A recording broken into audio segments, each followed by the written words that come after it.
దేవుని దేవుని ప్రజలారా ఈరోజు ఆ మీకు ఈరోజు మనం ధ్యానించబోయే అంశం ఏంటంటే జయ జీవితానికి మెట్లు ఏంటి? జయ జీవితానికి మెట్లు ఏంటి అన్న విషయాన్ని గురించి ఈరోజు కొన్ని మాటలు దైవ గ్రంథం నుండి ఆ ధ్యానించాలని ఆశపడుతున్నాను. దయచేసి దీనికి 2 దినవృత్తాంతముల గ్రంథం 20 అధ్యాయం దయచేసి తెచ్చి ఉంచాల్సిందిగా మనం చేస్తున్నాం. 2 దినవృత్తాంతముల గ్రంథం 20 అధ్యాయం. దేవుని ప్రజలారా, ఇక్కడ ఒక రాజు ఎలా జయం పొందాడు, ఎలాంటి స్టెప్స్ తీసుకున్నాడు జయ జీవితానికి, దాన్ని మనం ఎలా అలవర్చుకోవాలి, అలాంటి స్టెప్స్ అనేది మీకు నేను చెప్పాలని ఆశపడుతున్నాను. చాలా పర్యాయాలు మన జీవితంలో పెద్ద పెద్ద సమస్యలు వచ్చినప్పుడు రకరకాలుగా ఆలోచిస్తూ ఉంటాం. ఎవరి దగ్గరికి వెళ్ళాలి, ఎవరి సహాయం కోరాలి, ఎంత డబ్బులు వెచ్చించాలి, ఎంత బలము కావాలి, ఇవన్నీ మనం ఆలోచిస్తుంటాం. ఈరోజు మీకు నేను మనవి చేస్తున్నాను, దేవుని కార్యాలు బైబిల్ గ్రంథం అంతా మనం చూస్తే ఇశ్రాయేలు జీవితాల్లో కావచ్చు, ఆది కాండం నుండి ప్రకటన గ్రంథం వరకు మనం గమనిస్తే దేవుని కార్యాలు ఎంత సులువుగా ప్రభువు చేస్తాడు. మనమందరూ తలపట్టుకుని కూర్చునే కార్యాలని దేవుడు చాలా ఈజీగా చేస్తాడు, చాలా ఈజీగా చేస్తాడు. అందుకే చాలా ఉన్నాయి సాక్ష్యాలు మనకి బైబిల్ గ్రంథంలో. గొప్ప గొప్ప కార్యాలని ప్రభు ఎలా ఈజీగా డీల్ చేశాడు. దేవుని ప్రజల ఇశ్రాయేలు ప్రజలకి ముగ్గురు రాజుల గురించి మనం చూస్తాం. ఒకటి సౌలు, రెండవది దావీదు, మూడవది సొలొమోను. వీళ్ళు ముగ్గురు కూడా 12 గోత్రాలని పరిపాలించిన రాజులు. మనకు తెలుసు సొలొమోను తర్వాత రాజ్యము 2గా విభజించబడ్డం. ఒకటి ఇశ్రాయేల్ రాజ్యంగా ఏర్పడడం, రెండవది యూదా రాజ్యంగా ఏర్పడడం. అప్పటి నుండి డివైడెడ్ కింగ్డమ్ అంటున్నాం దీన్ని, విభజించబడిన రాజ్యాలు. దేవుని ప్రజలారా, ఇశ్రాయేల్కి అప్పుడు ఒక రాజు, యూదాకి ఒక రాజు పరిపాలించే మనం చూస్తా ఉన్నాం. ఈ యొక్క యూదా రాజుల గురించి మనం ఆలోచిస్తే డివైడ్ అయిన తర్వాత 4వ రాజు అనేటువంటి ఆ రాజు గురించి ఈరోజు యెహోషువపాతు గురించి మనం ఈరోజు ఆలోచించబోతున్నాం. ఆయన జీవితంలో ఎలా దేవుడు గొప్ప విజయాన్ని ఇచ్చాడు, గొప్ప సమస్యని దేవుడు ఎలా ఈజీగా నిర్మూలించాడు. Tools for the victorious life. దేవుని ప్రజలారా, జయ జీవితానికి మనకు కావలసినటువంటి మెట్లు, దాని గురించి ఒక 3 మెట్లు ఈరోజు మీతో నేను షేర్ చేయబోతా ఉన్నాను. యెహోషువపాతు జీవితంలో గొప్ప సమస్య వచ్చి పడింది, ఎదురు చూడని సమస్య వచ్చి పడింది.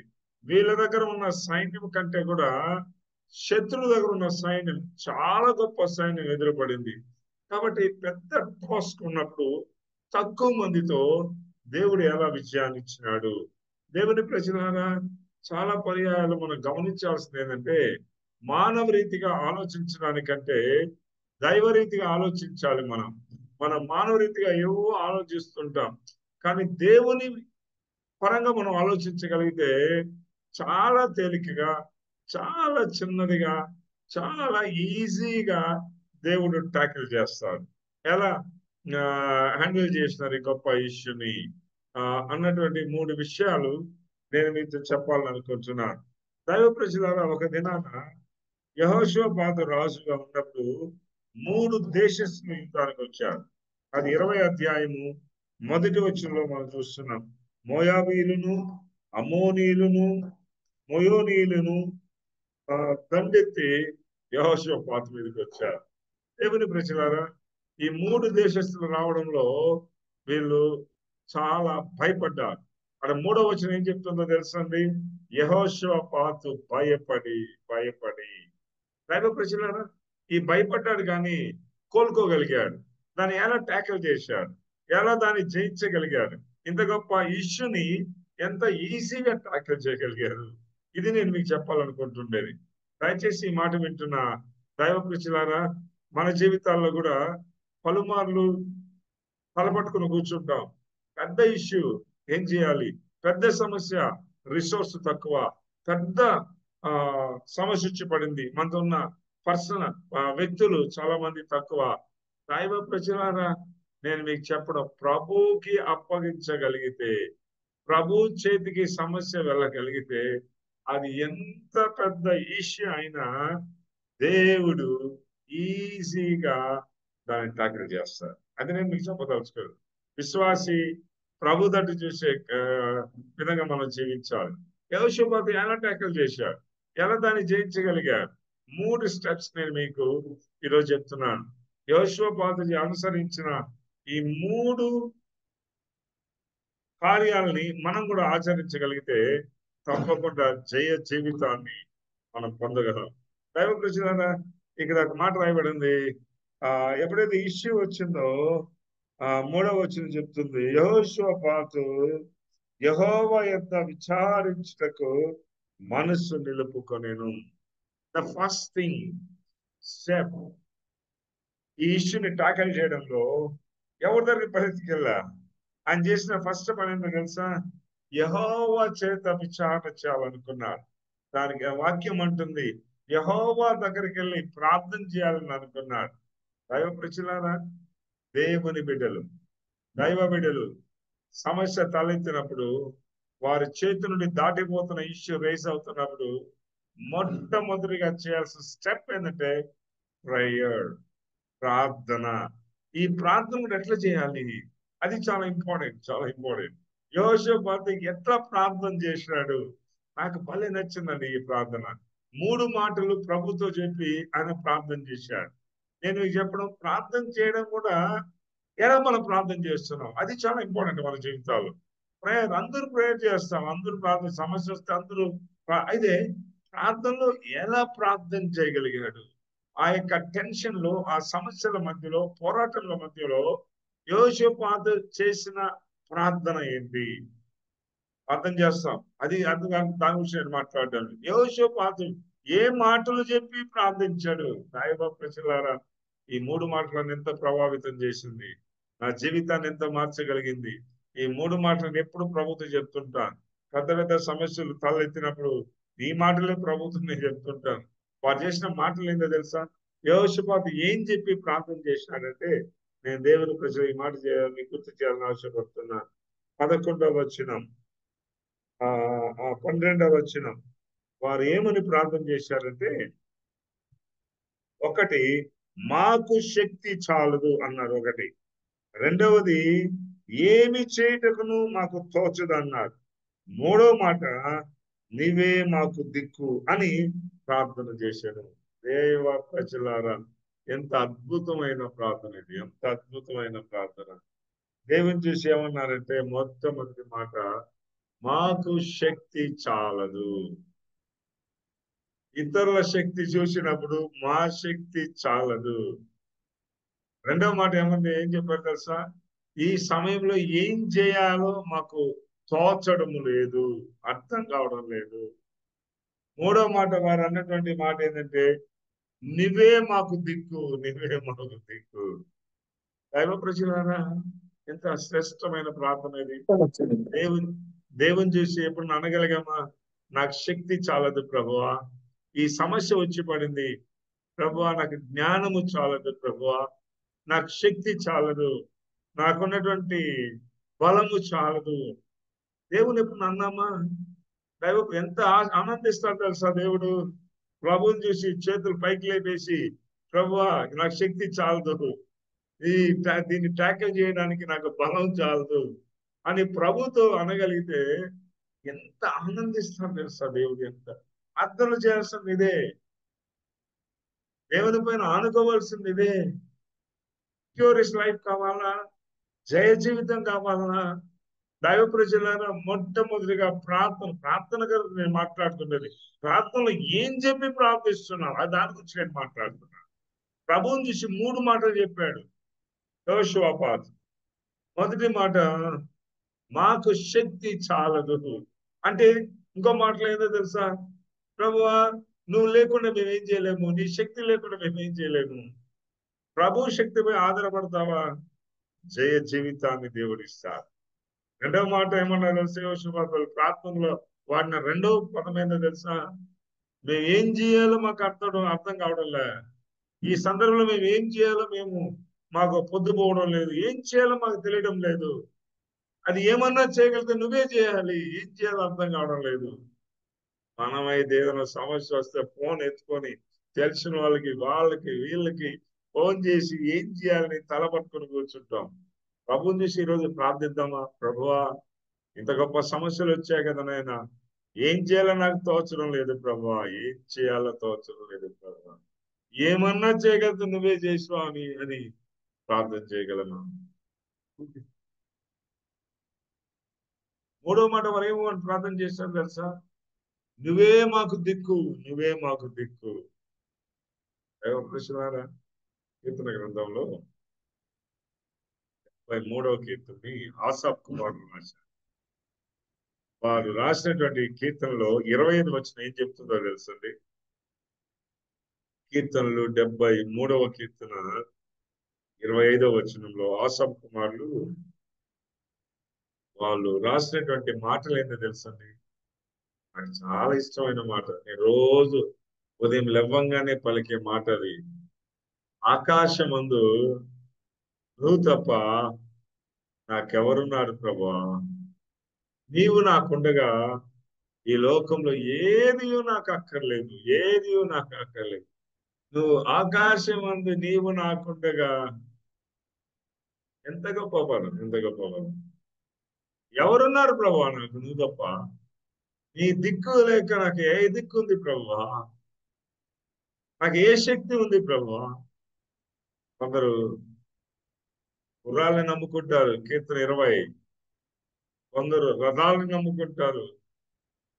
మనమైతే యెహోవా నామమును బట్టి అతిశయపడదు. దేవుడు ఉన్నాడని అతిశయమండి. దైవ ప్రజలారా, చాలా మంది సొంత జ్ఞానం పైన ఆధారపడుతుంటాం సమస్యని ట్యాకిల్ చేసే విషయంలో.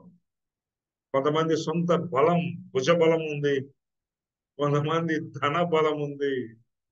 ఈరోజు నేను మనవి చేస్తున్నా, ఏ బలము ప్రభు ముందర పనికి రాదు. విక్టోరియస్ లైఫ్ కి ఫస్ట్ ప్రేయర్ లో వాడాల్సిన 3 గొప్ప పదాలు. దేవుని చూసి మాకు శక్తి లేదు ప్రభా, చాలు. మాకు ఏం తోచడం లేదు ప్రభువా, నువ్వే మాకు దిక్కు ప్రభువా. ఈ 3 వాళ్ళు చెప్పగలుగుతావా? ప్రార్థన దేవుని హృదయాన్ని కరిగించేస్తాడు.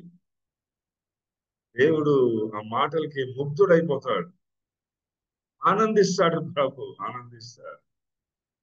మనుషులను నమ్ముకొనుట కంటే యెహోవాను ఆశ్రయించుట నరునికి.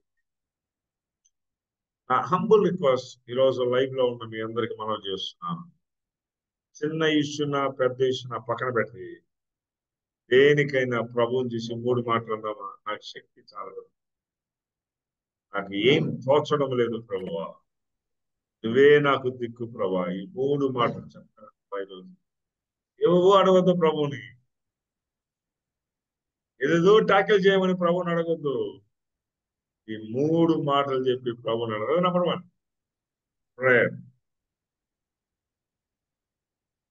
రెండవది రిమెంబరింగ్ ద పాస్ట్. గతంలో జరిగిన దాన్ని గుర్తు చేసుకోవాలి. ఒకటి ప్రేయర్ అని చెప్పాను. రెండవది గతంలో దేవుడు మన జీవితాలు ఏం చేశాడు అనేది గుర్తు చేసుకుంటే జై జీవితానికి వెళ్ళిపోతాం. ఇక్కడ 12వ వచనాన్ని మీరు గమనిస్తే, 12 కాదు 7, 8 వచనాలు మీరు గమనిస్తే యెహోషువపాతు దేవునితో అబ్రాహాము గురించి ప్రస్తావించినాడు. మీరు దాన్ని చదవండి, 7, 8 వచనాల్లో కనబడుతుంది. నీ స్నేహితుడైన అబ్రాహాముకి నీవు ఇచ్చిన వాగ్దానాన్ని నువ్వు నెరవేర్చడానికి ప్రభువా నువ్వు ఏమేమి చేశావో మాకు తెలుసు, దాని మీద జ్ఞాపం చేసుకుంటున్నాం అన్నాడు. నీ స్నేహితుడైన అబ్రాహాముకి నువ్వు ఇచ్చిన ప్రమాణాన్ని నెరవేర్చడానికి, నువ్వు చేసిన వాగ్దానాన్ని నెరవేర్చడానికి అబ్రాహాముకి తన శత్రువుల్లో ఎంత గొప్ప విజయాన్ని ఇచ్చావో దాన్ని మేము గుర్తు చేసుకుంటున్నాం ప్రభు అన్నాడు. అద్భుతమైంది, ఎంత అద్భుతమైంది. మా పితరులైన అబ్రహాము జీవితంలో నువ్వు ఏ ఏ కార్యాలు చేసావో అవి మాకు గుర్తుకొస్తున్నాయి ప్రభువా, అవి మా జీవితంలో చేయి. రెండవది నేను మీకు చెప్పాలనుకుంది ఏంటంటే, దైవ ప్రజలారా, ఏదైనా సమస్య వచ్చి పడినప్పుడు మనం వెంటనే వెంటనే వెంటనే జ్ఞాపం చేసుకోవాల్సింది ఏదో తెలుసా? గతంలో మన సమస్యల్లో ప్రభు ఏ రీతిగా దాన్ని హ్యాండిల్ చేశాడు, దేవుడు ఏ రీతిగా సహాయం చేసి మనకి విడుదల ఇచ్చాడు, ఏ రీతిగా మనకి ముందుగా నడిచి సమస్య నుండి పైకి తీసుకొచ్చాడు, గుర్తు తెచ్చుకోవాలి, గుర్తు తెచ్చుకోవాలి. అదే పని యెహోషాపాతు చేస్తా ఉన్నాడు. ప్రభు, అబ్రాహాము నీ స్నేహితుని అబ్రాహాముకే నువ్వు ఇలా చేసినప్పుడు సంతానం లేని వ్యక్తిని సంతానం ఇప్పించావు, తను వెళ్తున్న మార్గంలో నువ్వు అనేకమైన వాటిని సరళం చేశావు, ఇవన్నీ జ్ఞాపం చేసుకుంటే నాకు బలం వస్తుంది ప్రభు అన్నాడు యెహోషాపాతు. అది సత్యం, సత్యం. మీకు ఒక మాట చెప్తున్నా. గొలియాతుతో దావీదు యుద్ధం చేసేటప్పుడు మనందరూ తెలుసు ఆయన ఎలా విజయం పొందాడు తెలుసండి.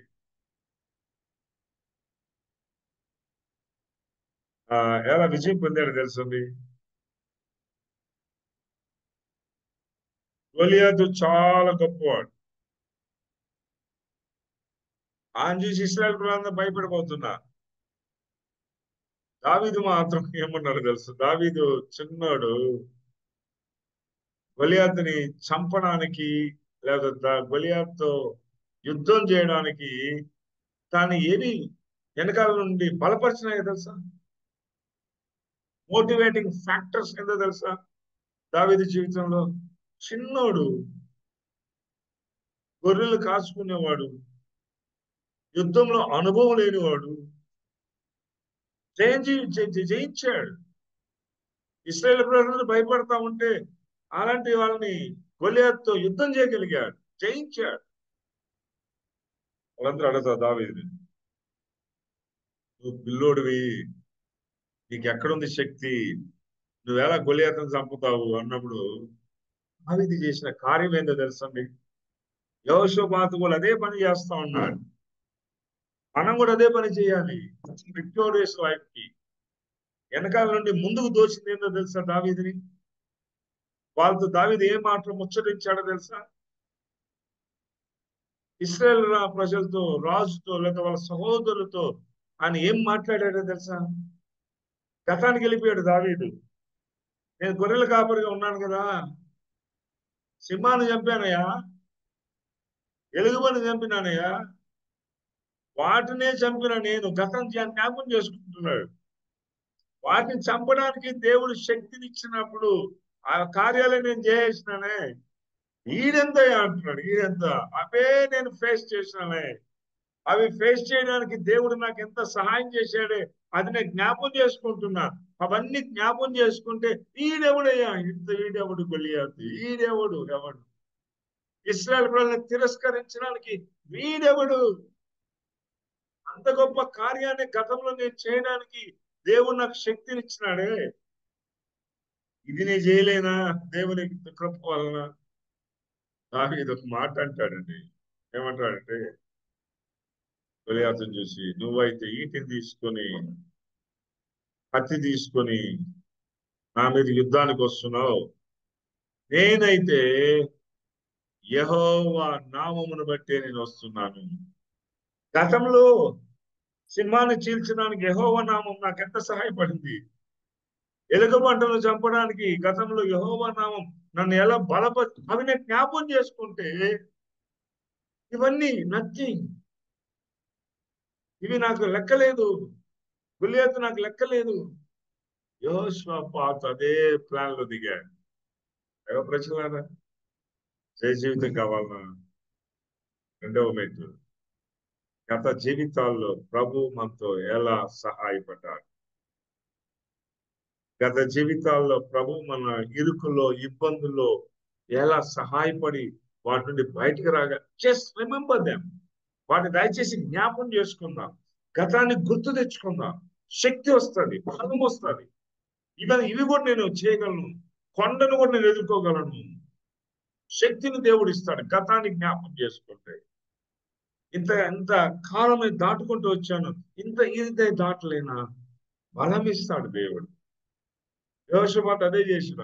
నీ స్నేహితుడు అబ్రహాముకి నువ్వు ఎన్నెన్ని కార్యాలు చేశావు ప్రభువా, వాటన్నిటి నేను జ్ఞాపకం చేసుకుంటున్నా.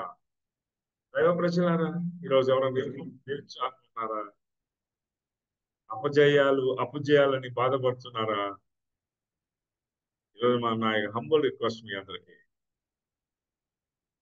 గత జీవితాల్లో ప్రభువు సమస్యల్లో ఎంత శక్తివంతంగా, ఎంత దయకరంగా దేవుడు మనల్ని నడిపించాడు.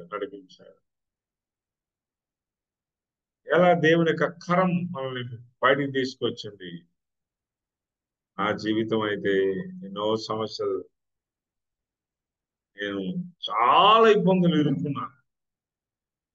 దేవునికి అడగకుండా, దేవుని చిత్తం తెలుసుకోకుండా ఇబ్బందులు పడినప్పుడు దేవుడు ఆ సమస్యల్లో ఎలా ప్రభు నాకు సహాయం చేశాడో తెలుసండి. అవన్నీ గుర్తు తెచ్చుకుంటే నాకు ఎప్పుడు ధైర్యం. ఇంకెంత పెద్ద సమస్య ఇస్తే కూడా నేను జయించగలను. యెహోషాపాతు అదే చేస్తున్నాను. For victorious life. ఒకటి, ప్రార్థన. మామూలు ప్రార్థన కాదు, 3 మాటలు చెప్పి ప్రార్థించాలి. శక్తి చాలడంలా, ఏ దిక్కు తోచడం, ఏం చేయాలో తోచడం లేదు, ఇవే మాకు దిక్కు. అలాంటి ప్రార్థన చేద్దాం. రెండవది, victorious life second step, remembering the past. Not only prayer, remembering the past. గత జీవితంలో దేవుడు చేసిన కార్యాలను జ్ఞాపకం చేసి మూడో మాట చెప్పినట్టు వచ్చారు. మూడవది ఏంటంటే, యెహోషాపాతు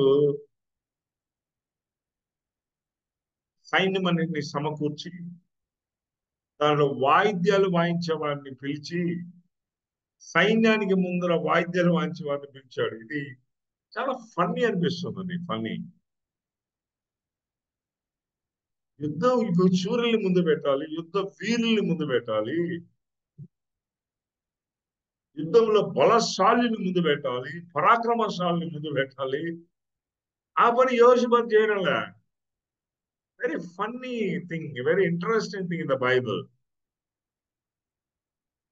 ఆయన సైన్యానికి ముందర వాయిద్యాలు వాయించే వారిని, స్తుతించే వారిని, పాటలు పాడేవారిని ముందు లైన్లో పెట్టాడు. ముందు లైన్ పెట్టి ఆయన ఏమన్నాడు తెలుసండి?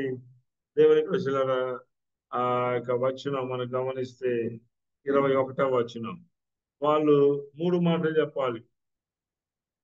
సైన్యముకు ముందరగా నడుచుచు 21వ వచనం, యెహోవా కృప నిరంతరముండును, ఆయనను స్తుతించుడి అని చెప్పుకుంటూ పోవాలి. ఇదే మాట చెప్పి దేవుని స్తుతించాలి. యెహోవా కృప నిత్యముండును, ఆయనను స్తుతించుడి. యెహోవా కృప నిత్యముండును, ఆయన వాయిద్యాలు వాయిస్తూ ఈ మాటలు పాడుతూ దేవుని స్తుతించాలి. ప్రైజ్. చూడండి, యుద్ధంలో ఎవరు ముందెళ్ళాలి, ఏ వస్తువులు తీసుకెళ్ళాలి, అవి తీసుకెళ్ళడం లేదు. స్తుతించే వారిని ముందు పెట్టి సైన్యానికి యెహోవా కృప నిత్యముండును, ఆయనని స్తుతించుడి, ఆయనకి స్తోత్రం చేయడి. ఇదే మాటలు, రెండే మాటలు. యెహోవా కృప నిత్యముండును, ఆయనకి స్తోత్రం. యెహోవాని దేవుని ప్రజలారా, ఇది ఎక్కడ చరిత్రలోనే జరగదండి. యుద్ధానికి వెళ్ళే వాళ్ళు ముందర నిలబడి ఈ మాటలు చెప్పడం, ఈ మాట చెప్పడం. పెద్ద సైన్యం మోహరించుంది, 3 దేశస్తుల సైన్యం మోహరించుంది. రథాల ముందు వెళ్ళాలి, గుర్రాల ముందు వెళ్ళాలి, బలశాలుల ముందు వెళ్ళాలి. యెహోషాపాతు, very interesting story in the Bible. పాటలు పాడేవాడిని, వాయిద్యాలు వాయించేవాడిని ముందర నిలబెట్టి. మూడవది నేను మీకు చెప్తున్నాను, జయ జీవితానికి 3వ స్టెప్ దేవుని స్తుతించడం. Praising, prayer, remembering the past, praising. దేవుని స్తుతించడం. మీకు మనవి చేస్తున్నా, పరిస్థితులు తారుమారుగా ఉన్నాయా? పరిస్థితులు దాటిపోతున్నాయా? మన దగ్గర ఉన్నటువంటి రిసోర్స్ కంటే ఎక్కువ అవసరతలు ఉన్నాయా? అటు సైడ్ ఉన్నాడు మనకంటే బలాటిగా ఉన్నాడా? No worry, no worry, no worry. ప్రయత్నం చేద్దాం. గత జీవితాన్ని జ్ఞాపకం చేసుకుందాం. దేవుని స్తుతిద్దాం. జరిగిన స్టోరీ ఏదో తెలుసండి. వీళ్ళు పాటలు పాడుకుంటూ ఆయన కృప నిరంతరం ఉండడం, ఆయన స్తోత్రం చేయండి, ఆయన కృప నిరంతరం ఉండడం, ఆయన స్తోత్రం చేయండి అని పాట పాడుతూ ముందుకెళ్తే 3 దేశస్తుల శత్రువులు అక్కడక్కడే కూలిరి, అక్కడక్కడే కూలిరి. ఏ బాంబు పేలలేదు, ఏ రక్తము చిందించబడలేదు, ఎవరిని కత్తితో పొడవలేదు,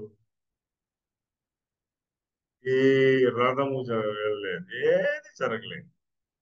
బైబిల్ అంటుంది వీరు పాటలు పాడి సైన్యానికి ముందు నడుస్తుంటే శత్రువులు కుప్ప కూలిరి. 3 దేశ శత్రువులు అక్కడక్కడ చచ్చిరి, అక్కడక్కడ చచ్చిరి. ఎంత గొప్ప విజయం! ప్రైసింగ్ ఒక మాట చెప్తున్నాను. దేవుని స్తుతించేటప్పుడు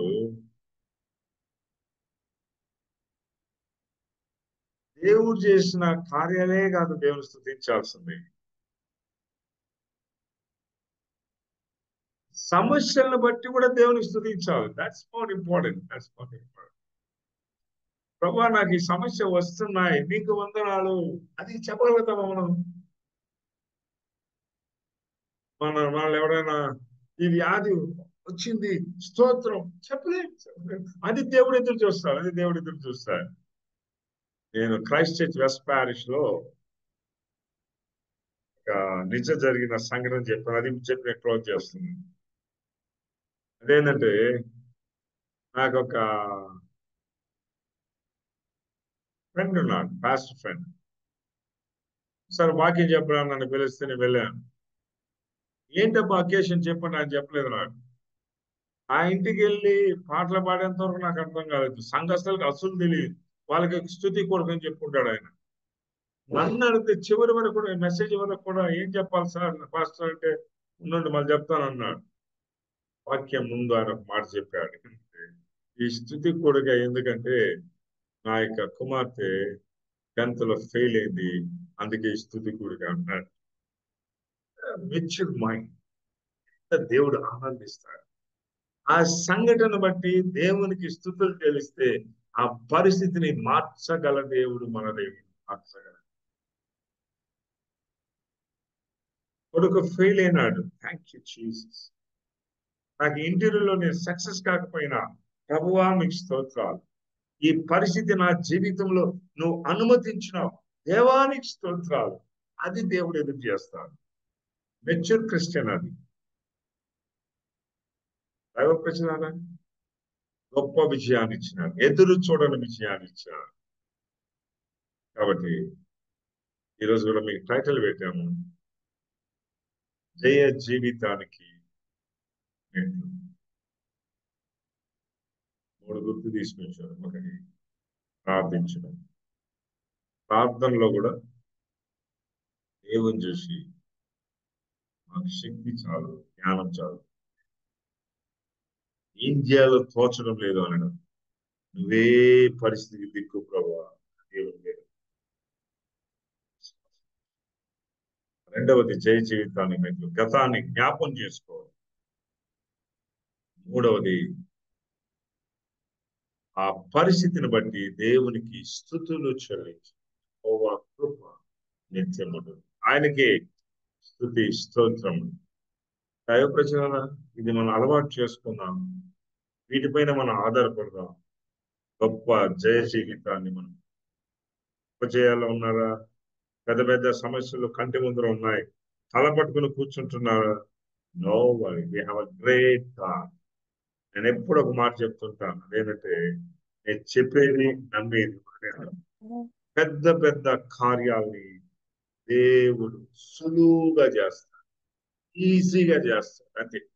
ఈ 3 స్టెప్స్ తీసుకుందాం, దేవుడు గొప్ప జీవితాన్ని అలాగ మనం జయ జీవితాన్ని అనుభవించటకు పరిశుద్ధాత్మ దేవుడు తన కృపను మనకు అనుగ్రహించి ఆశీర్వదించుకున్నారు. Thank you once again. God bless.